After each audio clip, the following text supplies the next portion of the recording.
I'm Deborah Ishihara, and this is Talking Work. In this episode, I'm going to have a chat with Stefano de Luca Tamajo, partner in our Italian law firm and chair of our expert group on health and safety. He's been running an international project about the right to disconnect from work. This is something that got a lot of coverage during the pandemic, and we did a podcast about it then.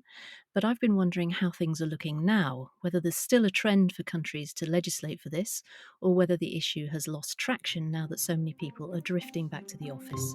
Welcome to Talking Work, the employment law podcast by Jus Laboris. In each episode, we invite a different guest to discuss what's happening in the world of work. If you're an HR professional of any kind, this podcast is for you. Hello, Stefano. Welcome back to the podcast. Hi, Deborah. So, Stefano, you've just redone a survey on the right to disconnect that was originally made during the pandemic.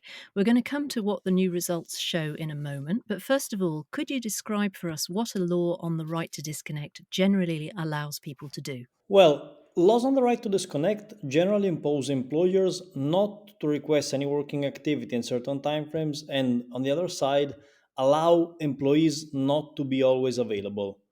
Regulations on the right to disconnect basically aim to make sure that employees may be disconnected without suffering any prejudice for not having been responsive.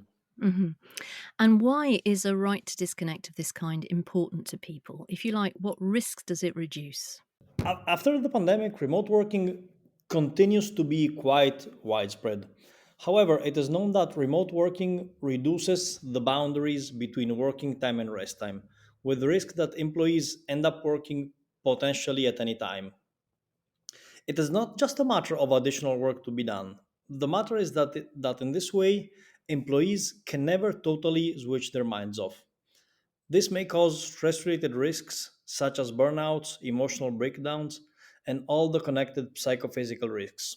Well, the right to disconnect basically aims to avoid such risks by guaranteeing real and actual rest and the possibility for employees to be completely and truly off from work. So during the pandemic, we looked at 30 countries across the world and found 6 of them had specific rules related to disconnection. Some other places may have had general rules about things like health and safety and working hours that could be co opted to provide a right to disconnect, but only 6 had legislated specifically. In Europe, those countries were Italy, France, and Spain. And in South America, there was Peru, Argentina, and Chile. Has that changed, Stefano? Well, yes, it has. In the countries you just mentioned, the law still provides for a right to disconnect, but many other countries have adopted a similar regulation, such as Colombia and Mexico in South America, and in Europe, Greece, Luxembourg, Belgium, and Portugal.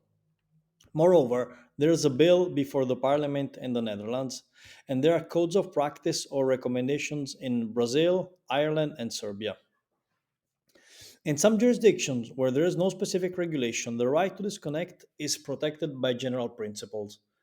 In others, it is not protected at all, such as in the Swedish jurisdiction, where it seems there's no major issue of employees being contacted outside their normal working hours. From a very general overview, we have noticed that in principle, it is mainly civil law jurisdictions which are regulating the matter, while common law jurisdictions don't really seem to be moving on. Okay, but overall, that does sound like tangible progress, I reckon. Now, sometimes it's a good idea for companies, especially large international ones, to get a bit ahead of the game and to put good measures into operation before they're required by law to do so. We always like to encourage good practice. So, in this spirit, Stefano, even if there's no law yet, what would you recommend forward thinking employers should be doing now? Well, employers should do their best to create a work environment which makes employees feel appreciated, valued, and protected.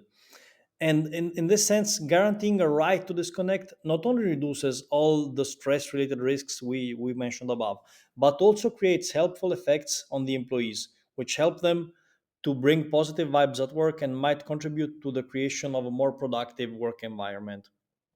So basically, in my view, guaranteeing the right to disconnection brings advantages both to the employees and companies. My advice is to ensure that the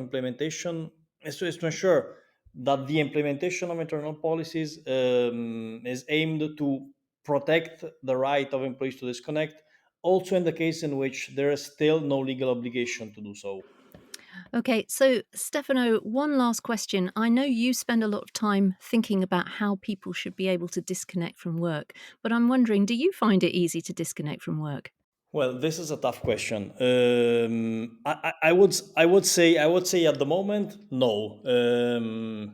It is quite hard to be completely disconnected, especially for larger periods of time. We do manage to have some days off, but it's quite tough to be completely disconnected. Hmm.